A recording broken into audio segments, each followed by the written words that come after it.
Since that new Lisa Frankenstein movie just came out, and I assume people are talking about that and reviewing that, why don't we talk about Lady Frankenstein? How does that sound?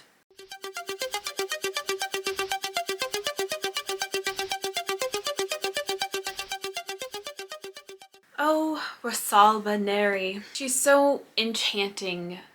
She draws you in. You want her to like you, and yet at the same time you never want to make her angry because something about her is unsettling. This is how I would describe a lot of the characters that Rosalba plays, and this movie is no different. I became interested in this film because of Rosalba, especially after I watched Top Sensation. I really started reading about her more, and that's when I put Lady Frankenstein on my watch list because it is seen as one of her more famous films. And then I was fortunate enough to receive it on DVD from Brian, so a couple months ago I took the plunge and watched Lady Frankenstein. A lot of times I just find myself craving something kind of classical and just something traditionally spooky, I guess. Vampires, werewolves, Frankenstein's monster. So when I decided to put on this film, I got really lucky because it is just the vibe I wanted. So it's no secret, I won't hold back, I love this movie. I guess I kind of thought it was going to be like a Hammer film. And I had recently also watched Frankenstein Created Woman. And Frankenstein Created Woman just didn't quite scratch that itch. But Lady Frankenstein definitely did. So yeah, this film actually did surprise me because I thought it was going to be more like a Hammer film, but I should have known better. This is Italian horror, and it oftentimes just gets crazy. It is vicious, it is dark, and it is sleazy. So we're gonna go ahead and get into it. I do want to say that there are going to be some spoilers here. I'm gonna talk to you about the plot for until about what I would say is the end of the second act. So I'm not going to tell you how it ends, but we got to talk about some stuff that happens in this movie. And we will kick things off with just an overview of the story. Rosalba plays Tania, the daughter of Baron Victor Frankenstein. Like her father, she has become a licensed surgeon. She is anxious to return home and assist her father with his experimental work. Frankenstein wants to hide his work from his daughter, but she won't take no for an answer. When Frankenstein's horrible creation comes to life, the consequences are deadly. But Tania immediately steps into his role to continue his work for her own purposes. Okay, so in short, Tania comes home to her father's castle. Her father brings this monster to life. The monster kills Frankenstein and escapes, wreaking havoc on the town. Tania convinces Frankenstein's assistant, Charles, to let her implant Charles's brain into their groundskeeper's body so that she has a lover with the whole package. And all the while, the town cop is growing increasingly suspicious of Tania. So let's talk about Rosalba's character, Tania.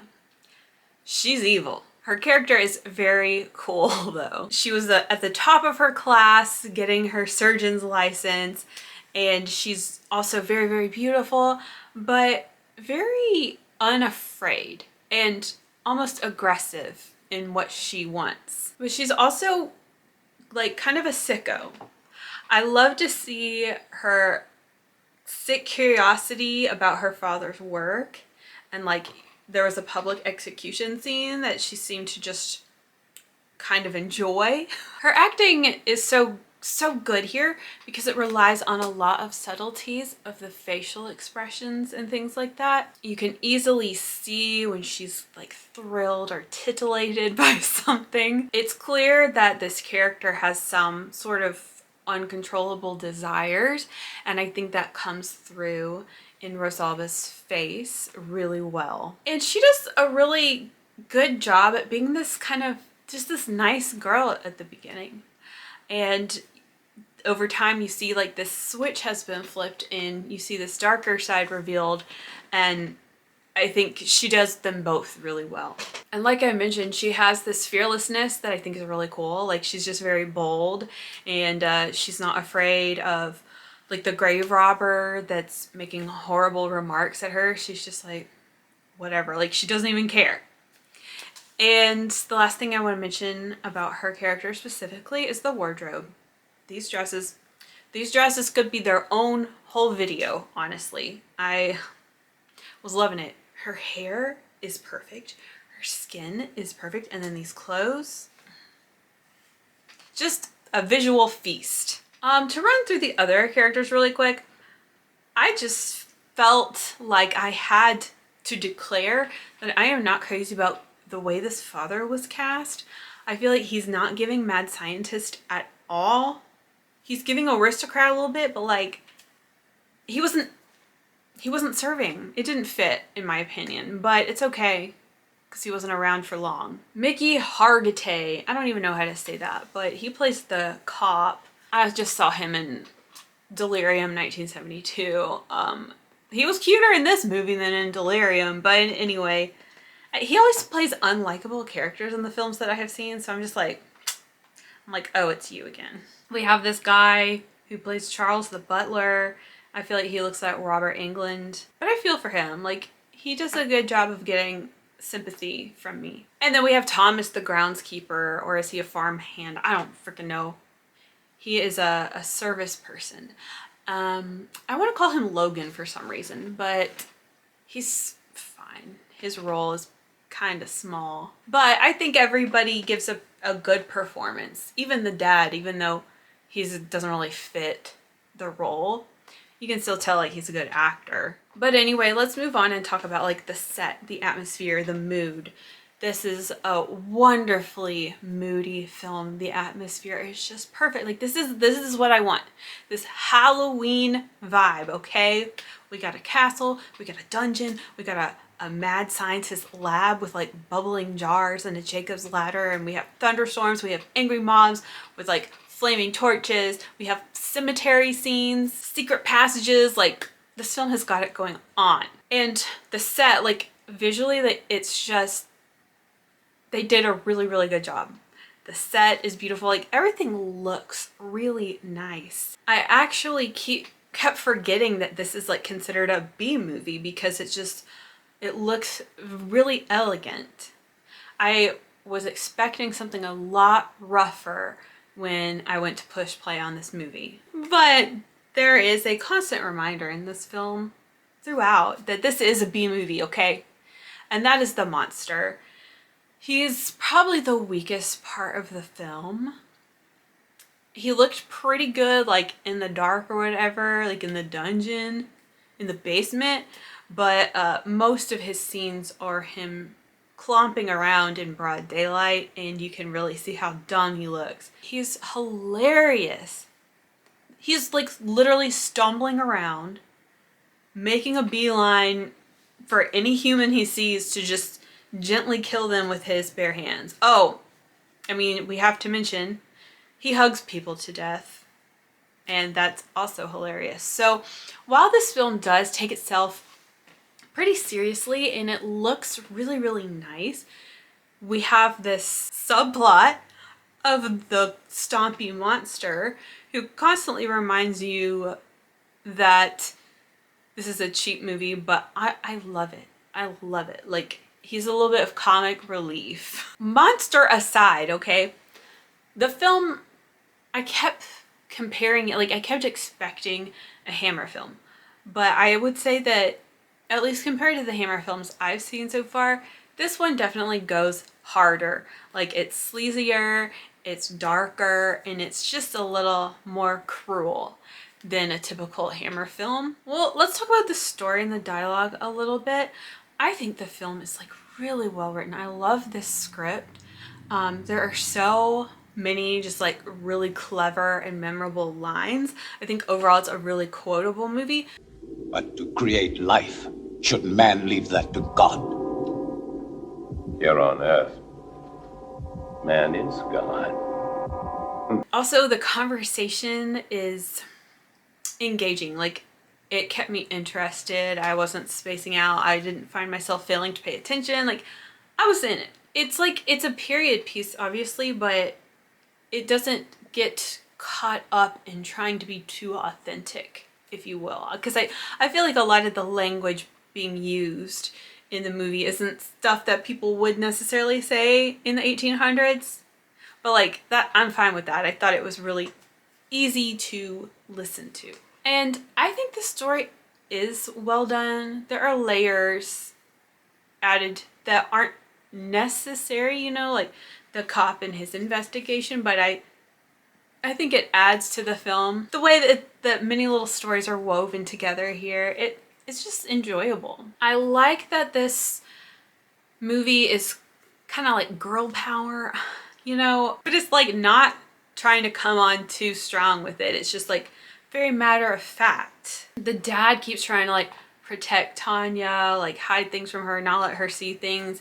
And she's just like, show me, like, I want to see it. I want to know. So it's kind of cool to see her just kind of brush off any of these barriers that people try to put up because she is a woman. And of course, like we see in a lot of Frankenstein-y movies, is this concept of experimental work that maybe started with good intentions but then ventures into this morally gray area. And this theme of Lady Frankenstein trying to piece together her perfect man, it's an interesting divergence from what we are kind of used to seeing in these kinds of films from this time period. The objectification of men. We have this whole theme of like, what would you do for love?